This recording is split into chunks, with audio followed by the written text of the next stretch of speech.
I really love a good mystery. When I was a kid, Scooby-Doo was one of my favorite cartoons. Why? Because it was all about mysteries. And believe it or not, scary stuff for kids like monsters or things with anomalous properties. Even though they were all humans disguised as bad guys at the end, the fact remains that they were investigating these things that had to do with things that they couldn't understand. That's what's so awesome about SCP.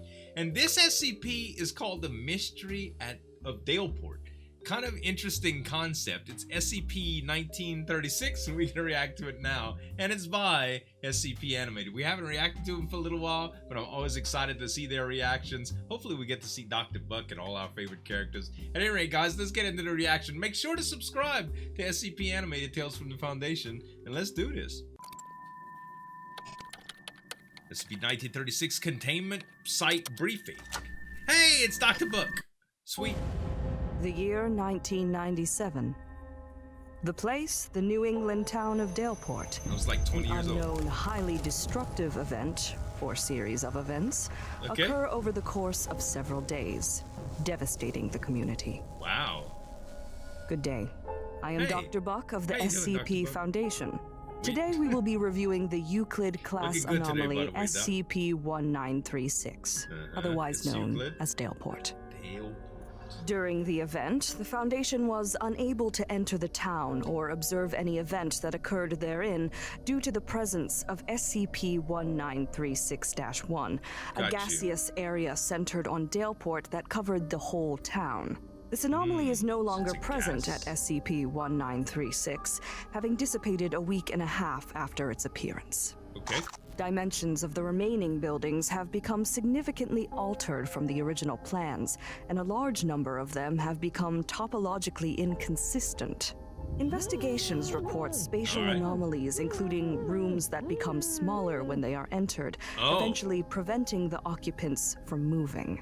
A number of Daleport residents and Foundation agents are currently irretrievable from these rooms. Wow. There are also cases of doors that lead to different points at different times of the day, and corridors that, despite leading to only one location, also lead to several different locations. That's some serious Due to these properties, description of some of these spatial anomalies is inordinately difficult.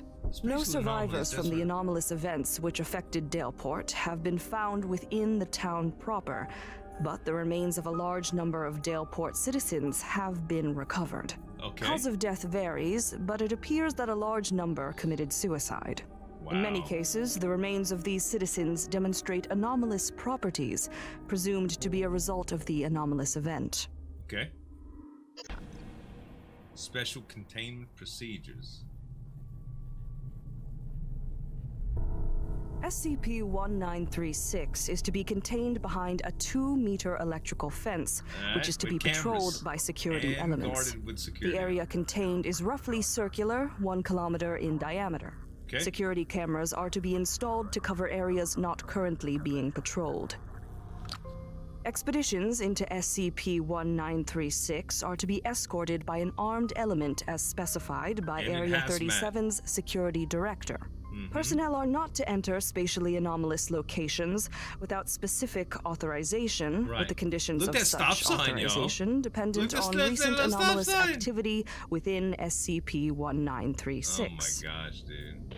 Area 37 is to be set up on the outskirts of the town to support these operations and to provide facilities for the initial testing and classification of objects recovered from SCP-1936. Once classified, these objects are to be sent to the appropriate site for long-term storage and study. Dead biological samples recovered from SCP-1936 are to be kept under strict quarantine and taken to Area 37. Summary incineration may be performed if the samples are deemed hazardous. And the window on the ceiling. In the event that any live biological samples are found in SCP-1936, investigating personnel are to remove themselves from the area, and Mobile Task Force Zeta-29, the Mad Mountaineers, are to be sent in to recover and bring it into containment. Right. Due to the unknown status of Daleport's residents, Manned and unmanned expeditions were made into SCP-1936-1 to determine the safety of entering SCP-1936-1, ascertain the nature of SCP-1936-1 and its effect, and to facilitate possible recovery of civilians. These expeditions took place over the course of several days as resources arrived on location. Attempted Expedition Log 1936-1. Following the detainment of relevant witnesses and the establishment of a containment perimeter, an unmanned ground vehicle, UGV-1, was sent into SCP-1936-1. UGV-1 was equipped with atmospheric sampling sensors, closed and open circuit biological samples, including several Rattus norvegicus brown rat instances. Video and audio recording equipment were also included. Okay. UGV-1 found SCP-1936-1 to be composed of sulfur, nitrogen, and carbon oxides.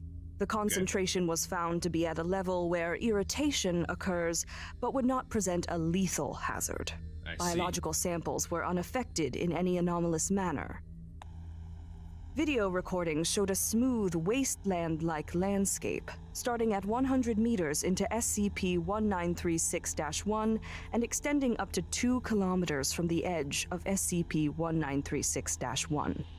At this range, radio communication with UGV-1 became degraded, and UGV-1 was returned to the SCP-1936-1 perimeter. Like when the Mars rover. It's like when a rover gets lost. 2 D-Class, D512 and D513, were sent into SCP-1936-1 aboard UGV-2, humanoid transportation variant. D512 and D513 wore Level A gas-tight hazmat protective clothing and biotelemetry sensors during the expedition. D512 and D513 were initially taken 1 kilometer from SCP-1936-1's boundary. D513 was ordered to desuit. D513 had been previously briefed on this and complied promptly. D513 reported no ill effects from exposure to SCP-1936-1. Can you imagine going to this crazy area? Medical telemetry showed D513 had slight difficulty breathing, similar to breathing smog.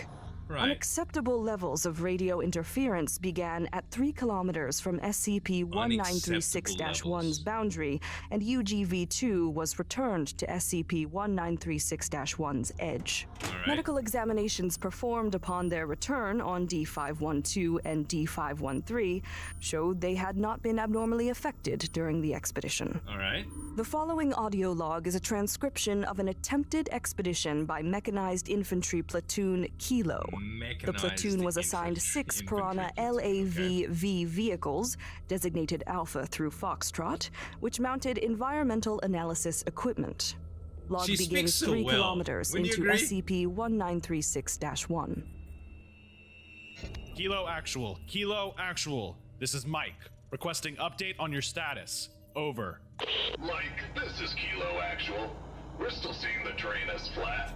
SCP-1936-1 doesn't seem to have changed since we went in. Kilo Actual, this is Bravo Actual. We can see upwards incline ahead. This is Kilo Actual. We aren't seeing any incline. Checked your Mark 1s over there, Bravo. Alpha, we're going down the incline right now. Bravo Platoon, this is Kilo Actual. Anyone else seeing the sky out there? We're getting a lot of red and blue patterns. Seems to be screwing up the radio a bit.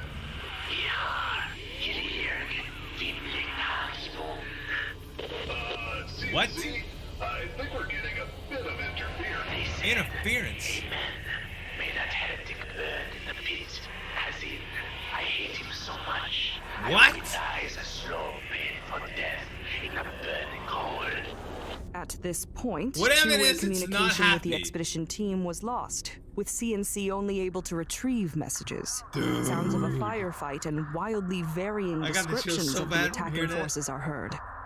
Unmanned observations continued to operate, but were unable to reach the town of Daleport. No manned expeditions were sent into SCP-1936-1 prior to its dissipation. So crazy. so crazy. Those voices Security cameras were and other video devices continued to acquire footage while the SCP-1936-1 was present. Okay. Video was recovered from a ruined gas station surveillance camera on the outskirts of SCP-1936. Start time is 21:39. An unknown organism comes through the broken window.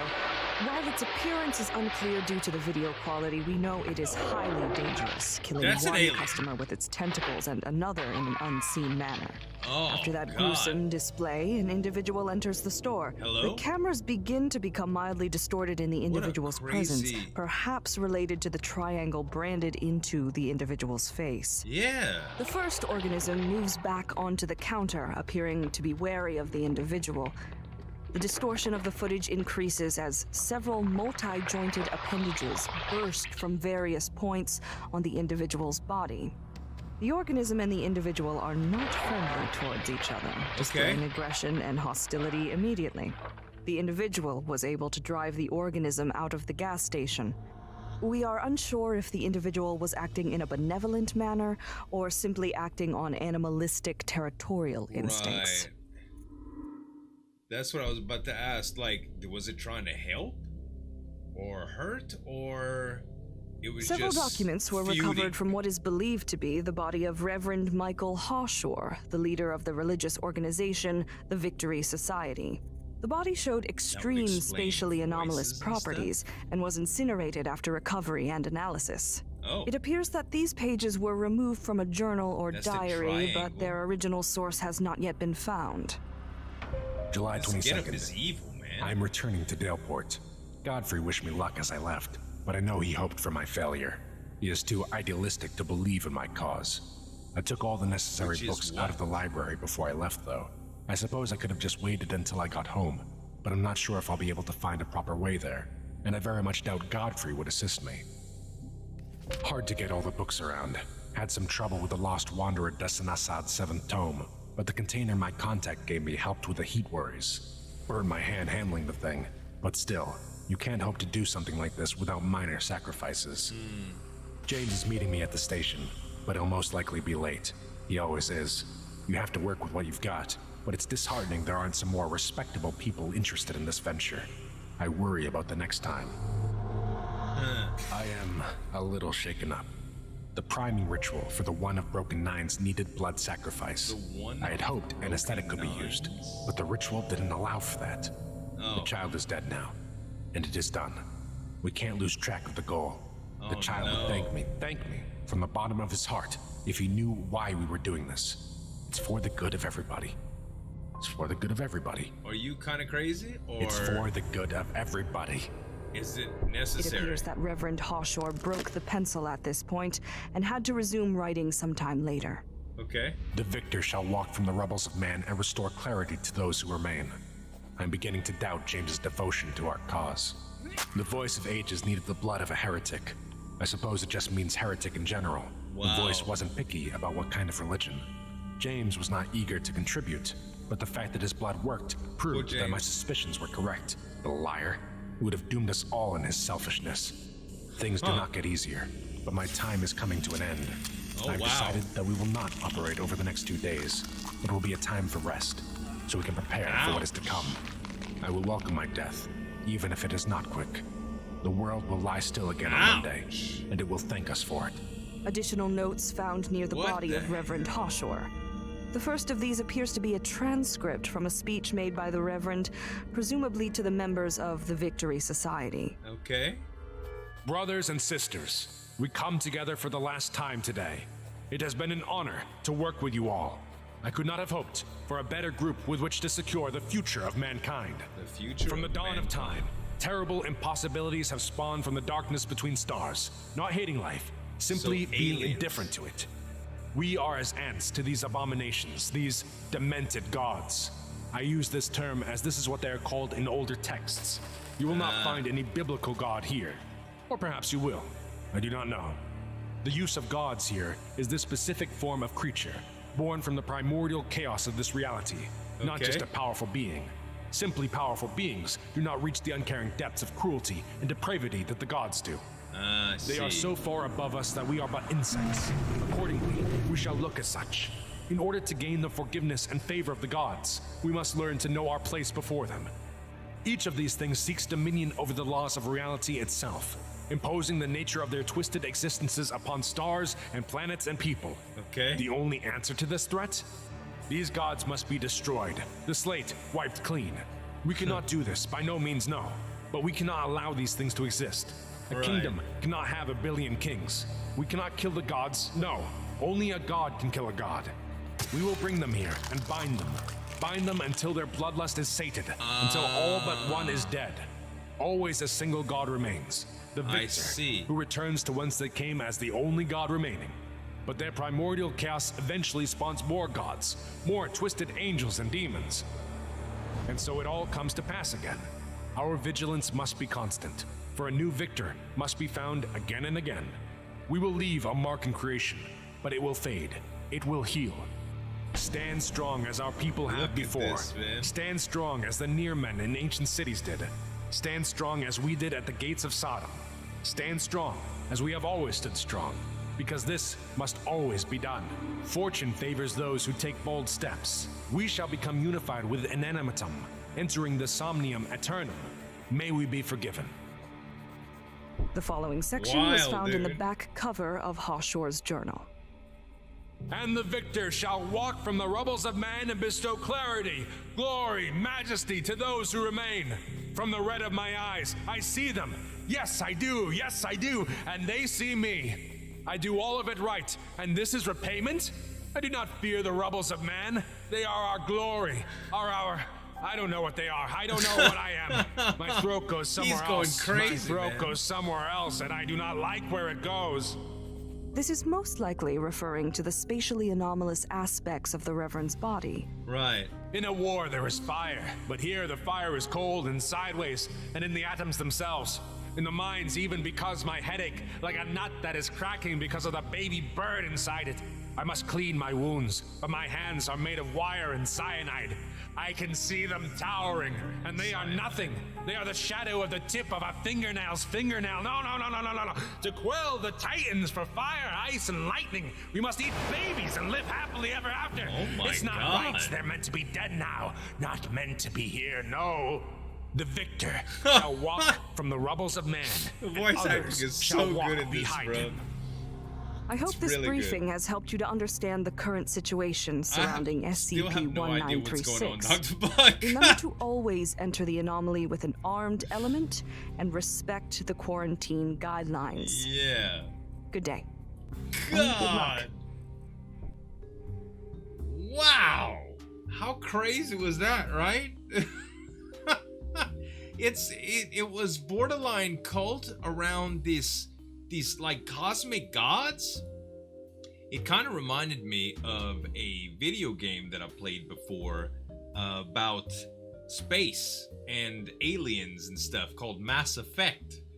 Kind of in a crazy way, man. It's such a good animation, and the voice acting was so spot on, man. Guys, SCP Animated Tales from the Foundation, make sure you subscribe to him, as well as a couple other reactions that I've done from him that I think you'll love. Thanks so much for watching. As always, this is Zueljin signing off. We'll see you next time.